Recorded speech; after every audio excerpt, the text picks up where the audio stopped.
Hey guys, I will show you how to fix this problem on Windows system. In the first step, just go to search bar and type your task manager and click here to open it. Once we are here, we need to click on run new task.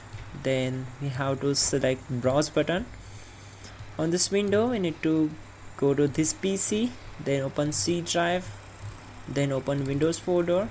In the Windows folder, we need to find out system32 folder. Here it is. Double click on it to open it, and here we need to find out cmd.exe file.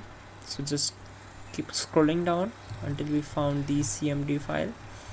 Here it is. Just select it and click on open. Now this will be our main path: Windows folder, system32 and cmd.exe. Now check this box and click on OK.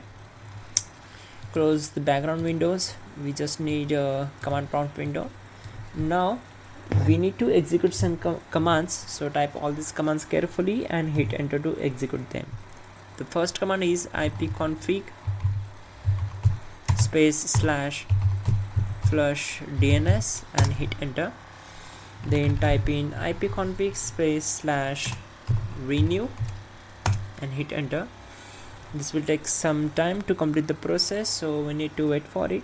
Once done, type in netsh winsock reset and hit enter. Now we need to restart the system, but before the restart process, we have to execute the next method. That will be just right click on the start icon, open settings. Now click on these three lines, go to network and internet. Here it is, select it. Now we need to disable this option from the proxy section. Disable this one.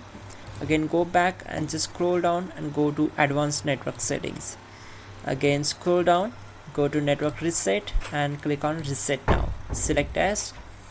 Now the new pop-up window will open. That Windows will shut down in 5 minutes, so we have to restart the system.